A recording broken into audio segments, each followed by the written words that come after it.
Welcome back to Man vs. Meeple, the show where we talk about all things board game related. Today we're bringing you a preview of an expansion for Gruff that's on Kickstarter right now. This one's called Rage of the Trolls. It is Rage of the Trolls, and we haven't talked about Gruff here before, so we're going to start by talking about it, because Rage of the Trolls adds some things, but we want to give you guys kind of the groundwork for how Gruff is played, because we've not played it here on set before.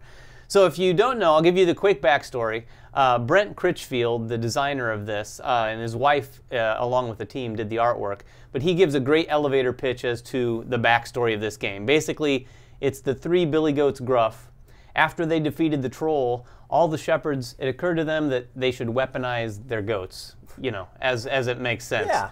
So there became a battle goats arm race, and that's sort of the setting for Gruff. So in Gruff, it's a tactical combat card game, you know, like a Magic, like any of those sorts of games. Right. But you're fighting on channels. There's three channels of play here. And as you can see here, we have this laid out. You're going to have your shepherd in front of you. And at the beginning of the game, you're going to choose three battle goats or Gruffs. And each of those battle goats comes with its own deck of cards that are particular to those. However, you can mix and match cards as you so wish to build a deck of cards in order to utilize and do special abilities through the course of the game. Exactly. You can go through and, you know, building your deck is a big part of this. And you, like Jeremy said, you build that deck. Mostly, you know, if you're starting out, you're going to want to use cards that are associated with these characters, but you can mix and match. You're going to choose 8 cards from each of the different goats or Gruffs that you choose, and build a total deck of, I think, 24 cards here. Yeah. What's cool, too, is that each of these different goats in front of you have different statistical things on them. But however, they're all common in 3 things. They have a mean value, which is basically their attack. Yes. They have their weird value, which creates energy for the mage or the shepherd in order to cast things in the future. And then they have a fat, which is basically their defense, right? And then they all have special abilities built in, typically when you activate them or utilize them during your turn. Yeah, basically the way a round of this works, and we'll skip the first part because it's kind of a cleanup phase, but we'll get back to that in a second because it's important for attacking.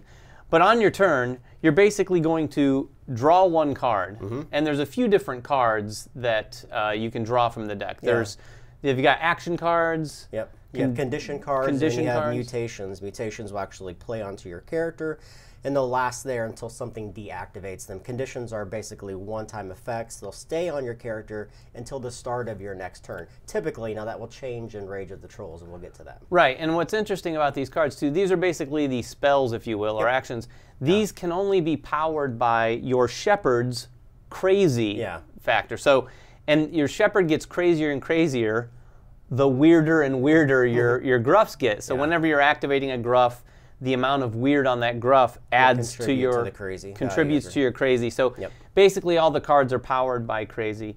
When you draw a card, the next thing you do is you're going to activate one of your Gruffs. Yeah, any one of them that's not activated, that means it's not turned sideways. You're allowed to activate it. The first thing that happens is they may have an activation ability to them, which could give them more fat or weirdness or something.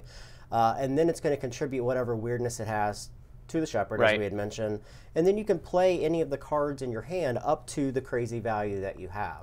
Right. And the cool thing about this, too, is that your crazy never drops. It's not like Magic where you're using mana. This crazy is just a stat line. So if I have 6 crazy, that means I can cast up to 6 worth, but my crazy does not drop along with it. Right. So obviously you can tell this is going to build throughout the game. So by the end of the game, you know, you could have 30 crazy. I think it caps out at 30.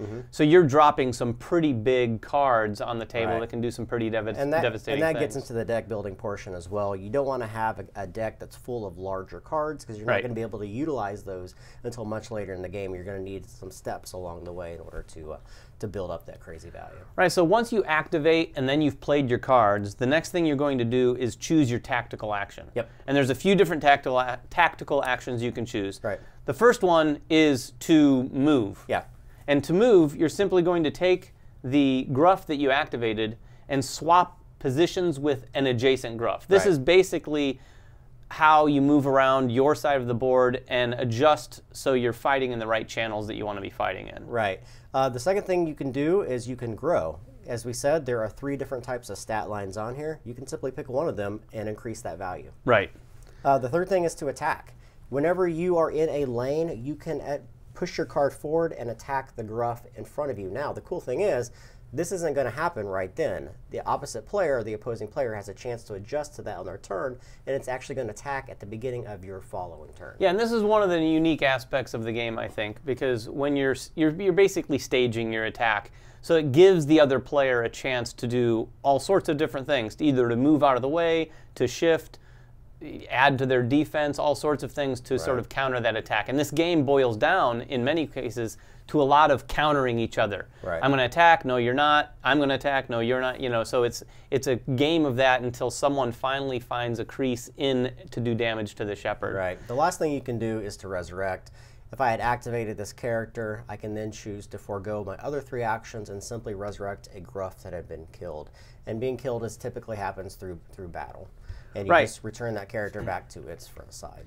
Yeah, and it should be noted, these Gruffs don't have hit points, so it's an all or nothing thing. When they get attacked, they're killed. Any excess damage is going to go on through to the shepherd. You fight until either all of the Gruffs are dead, or the shepherd is dead. Now, with Rage of the Trolls, this changes things up. You might have noticed we have another little guy here on the board. This is Fisk, and he's the troll that comes with Rage of the Trolls. He's going to sit out in the middle of the board, and one of the main ways you can play Rage of the Trolls is 2-player co-op. Yeah. So you're no longer fighting each other, you're cooperating against Fisk. Right. And in many ways, Fisk operates in the same fashion or a similar fashion than you do with your shepherds and your gruffs. Right. So the key here is when I take my turn, things change a little bit. At the beginning of everyone's turn, the troll is going to take their, basically go down through their actions. And this is kind of an artificially intelligent fueled turn. The troll will have a number of different cards at the start of each player's turn. A new card will flip over, and it'll have a set of numerical numbers from low to high. Depending upon the troll's rage, he will activate these from low to high, doing all those specific abilities. Some of them will cause the troll to shift position, some of them will cause him to attack or get greater defense for that turn, or even increase his own rage. Right, and it's important to note, the troll starts at 0 rage at the beginning of the game, much like you start in a low value of crazy for your shepherds.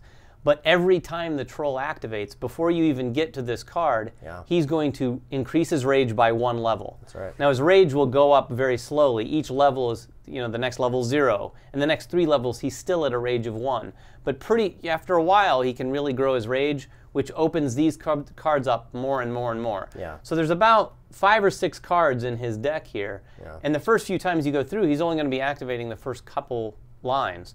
But on the second time through, the third time through, he's going to be executing a lot of things and doing some devastating damage. So you really need to attack him as much and as quickly as possible. Yeah, another cool thing about the troll too is he has a threshold similar to like an MMO or an enrage factor. As soon as he hits a certain number of hit points, he will increase his ability or get a special effect in the course of the game. What's really cool about this portion of Gruff as well is that in the 2-player competitive game, you are building a deck that's very specific against your opponent. You want to be able to hurt their Gruffs and hurt their Shepherd. In this game, you have to kind of tailor your deck differently because a lot of the cards in the game are tailored towards hurting your opponent. Here, you have to pick cards that are tailored to cooperate with your opponent. Right, exactly. And there's also some interesting cards in these decks, too, that would seem like it's going to hurt your opponent, or it's a card that's beneficial to you, but first it's beneficial to your opponent. Yeah.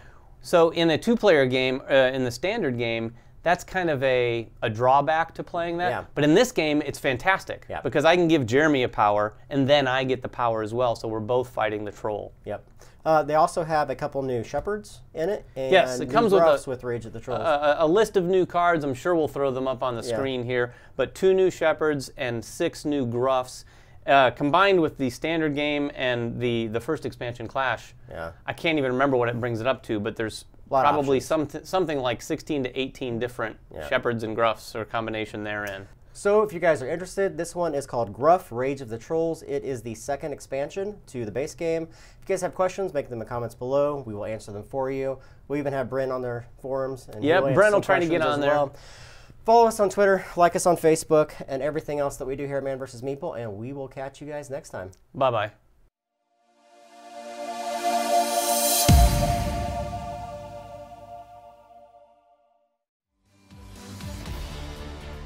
Season 1 of Man vs. Meeple is sponsored by our friends at TMG Games. And at Cool Stuff Inc. Cool Stuff in stock at coolstuffinc.com.